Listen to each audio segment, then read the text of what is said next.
Thanks for taking a few minutes to watch this video. My name is Jeff Rathjen. I'm an instructor here at QuickStart, and I teach the Exchange classes. Today I'd like to tell you about one of our exciting Exchange classes, Configuring, Managing, and Troubleshooting Microsoft Exchange Server 2010. This is a great first step into Exchange. Prerequisites for this class are minimal. To have the best success in this class, the prospective student should be familiar with Windows Server and Active Directory, as Exchange is very tightly connected with Active Directory. We do not assume that the student will have any previous experience with Exchange, but of course, it'll help if they do. What I'd like to do is go through the outline of this class and talk to you step by step what each one of these modules will be. In the first module, we'll talk about deploying Exchange Server. We'll talk about the requirements for Exchange to be installed. We'll talk about the actual mechanical process of how to do the installation. And then we'll talk about how to complete it and verify the installation. And in this module, we'll have 2 hands-on labs. All of the labs here are hands-on. All of the labs involve the student working directly with live material and working with virtual machines, which we will be talking about in just a few minutes. I'll demonstrate that for you. In Module 2, we'll be talking about configuring mailbox servers. So we'll talk about how you do the administration of a mailbox server. We'll talk about the tools that you'll be using and the step-by-step processes. We'll talk about the roles involved with mailbox server, and then we'll talk about public folders. We'll wrap it up with another lab. In Module 3, we're going to get into recipient objects. These are the people who receive mail. And so we'll be talking about mailboxes attached to recipients, to people. We'll talk about other kinds of recipients that don't have mailboxes and why you might want those. We're going to talk about how to configure an email address policy so that your end users can have an email address that is appropriate for your company. We'll talk about configuring address lists so that end users will be able to send email to groups of users or pick the user if they don't know their complete name. We'll also be able to talk about bulk recipient management. So when you have tasks to do that involve many recipients, how to do that quickly and easily without touching each one of them individually.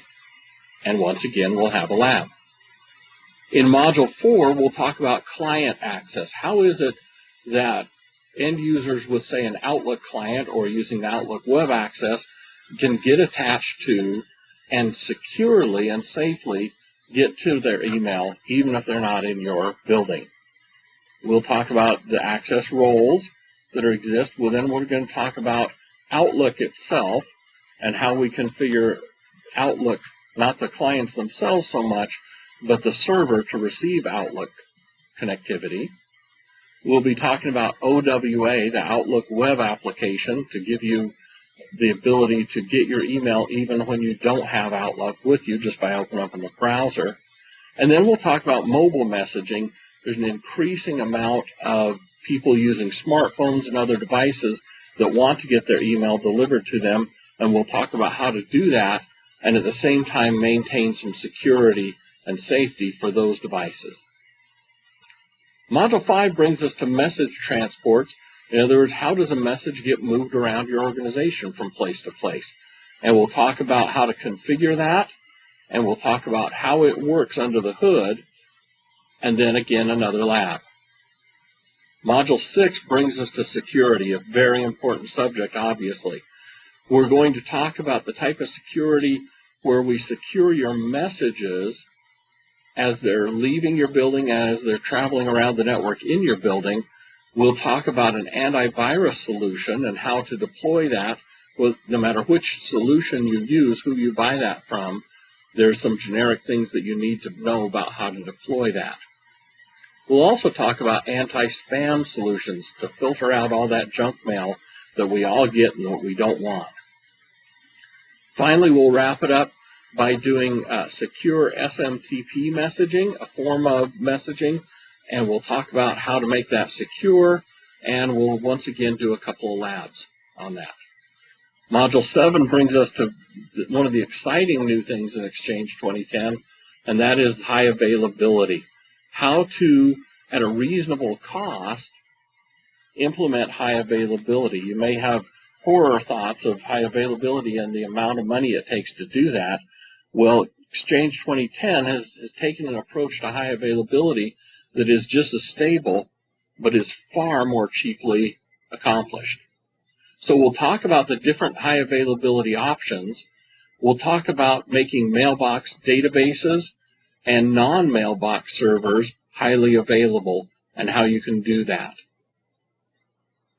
In Module 8, we're going to be talking about backup and recovery. Obviously, no server can go without being backed up. We're going to talk about how to do backups. We'll talk about planning them so that you can plan your backups in light of a possibility of needing to restore them. And then, of course, we'll talk about the mechanics of doing the backups and the restores, followed by another lab. 9 is going to bring us into messaging policy and compliance. Messaging policy and compliance is critical in a world where there are so many regulatory issues that we have to deal with, that we need to understand that we're within legal compliance of the different rules that surround us. So we'll be talking about what policy and compliance really means, and then we'll talk about how to accomplish those through transport roles, through something called journaling, through messaging records management, and then personal archives, which give your end users the ability to archive their own email so that if they accidentally delete something, they can go recover it without having to involve the help desk and your Exchange administrator. In Module 10, we're going to talk about Exchange security. So earlier we talked about message security. Then in Module 10, we're going to talk about how to make the server itself secure. Once again, Exchange 2010 introduced some exciting new features here.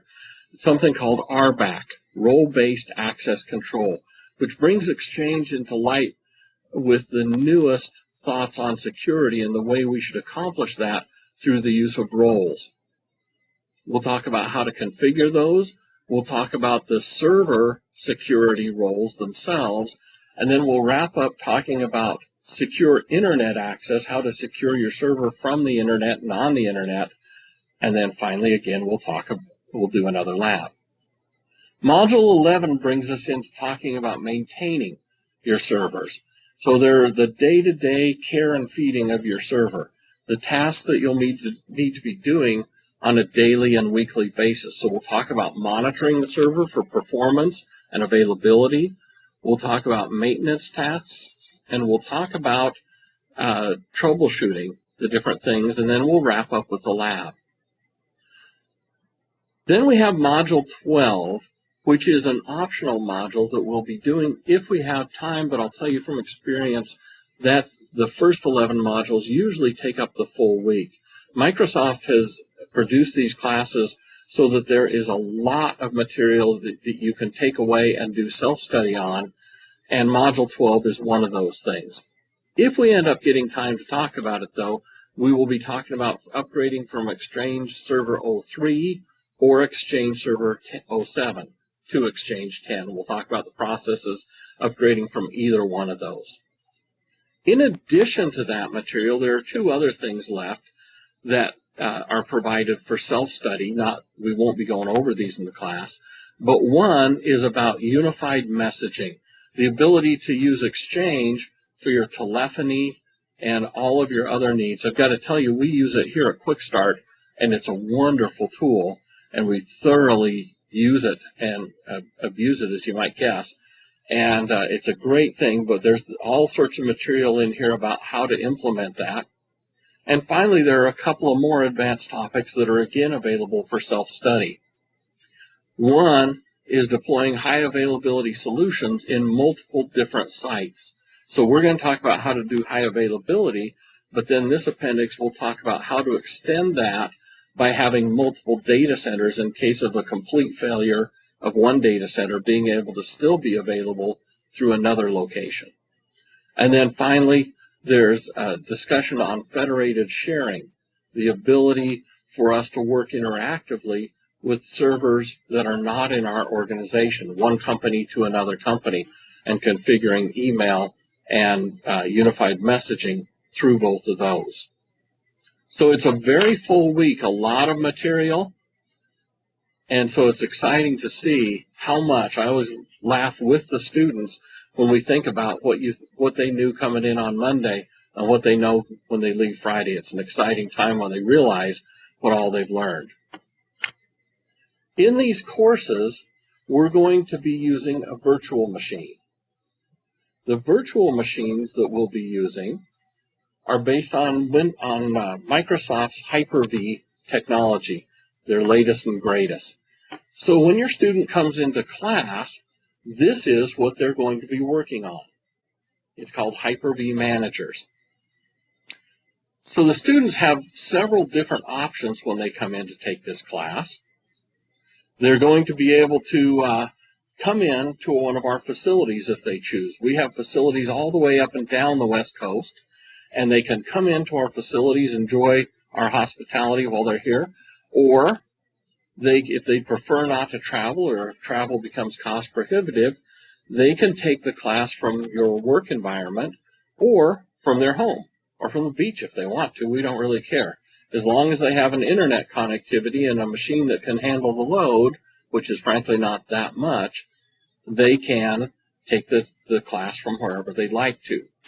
They will all be checking into their lab environment through GoToMyPC. So they will establish a GoToMyPC session, which will connect to the lab machines, which are sitting physically in the same room as the instructor. That allows the instructor to be 10 feet away from their machine so that if they need help with the lab, they can always come in and ask for it. They can just shout out, and the instructor can get up and walk 10, 15 feet over to where their machine is. So they'll be working with Hyper-V, and Hyper-V, as you can see in this particular class, we have a lot of different machines we'll be working with. These first three machines here are used when we deploy Exchange Server. We will be talking about how to deploy in the very first module. So these first three machines don't have any Exchange Server at all, and they will start them up and install Exchange Server. When they're all done, we'll turn them off and we'll be done with them for the whole week. We only use these during that first module. The rest of these machines are going to be used in the rest of our modules. So when the student comes in, they can simply start one of these machines. It gets running, and then when they're ready to use it, all they need to do is right-click and connect to it. It brings up a window like this, and here they'll be using Exchange Management Console. We'll also be learning how to use Exchange and administer Exchange through the PowerShell. So we'll be learning both ways, a scripted way and a GUI way. When they're done with that, all they have to do is close that window and revert this machine back to the way it was before. And then on the next lab, they can start the next appropriate machine. One of the beauties of this is that if they make a mistake in a lab, they're not committed to it for the rest of the week. They can simply revert their virtual machine and start all over. So it's a perfect learning environment, and it's a perfect way for me to encourage the students to take chances, do experimentations. I always tell them, now is the time to do this. Don't do it back at home with your production environment. Take chances here in the lab and find out what that option does, or what happens if I click this button at the wrong time, or whatever. QuickStart has a long history of being pioneers using digital courseware. Not only is that good for the environment, since we don't have to print all that material and kill a bunch of trees, it's also a superior method of tracking and restudying for the students. They can take the notes that they've made and restudy them into the future, and it makes excellent reference material for when they're out in the trenches doing their job and they can't remember how to do something or whether they should do A or B, they can refer back to these manuals. They're all digital, they're all online, and so it makes a great reference material. They can get them from pretty much anywhere they have an internet connection. We've been doing this kind of thing for a long time, but now QuickStart is taking it one step further and introducing a new method of delivering our courseware through a utility called SkillPipe. The beauty of SkillPipe is that it gives us the ability as instructors to take notes in our copy of the courseware and make that available to the students. And not only us, but the students can make their notes available to other students, so that when the student walks away at the end of the week, they have the collective wisdom of not only the instructor, but also of all the other students and all the notes that they've taken through the class. We always encourage students to ask questions, both during the class and after. So every instructor provides their email address so that the students will have access to ask questions later. We also encourage those who are responsible for enrolling students to ask questions. So if you have questions, we'd encourage you strongly to get in touch with one of our representatives and talk to them and ask them about SkillPipe, ask them about the virtual machines, ask them more information about this particular class. Also, I want to remind you of our free retake policy. Anytime a student wants to retake a part of the class or the entire thing, they can do so for free. Of course, there are some minor conditions, and like anything else, if you have questions about that policy or about some of those conditions, please contact one of our sales reps, and they'll be happy to discuss it with you. Thanks again for taking the time to look at this short video. It's been a pleasure to talk to you, and I really hope to see you in class someday. If you end up in my class, let me know that you watched this video. It's always fun to find out that somebody actually paid attention to the work that you did in a video like this. Thanks again. Appreciate your time, and I hope to see you again.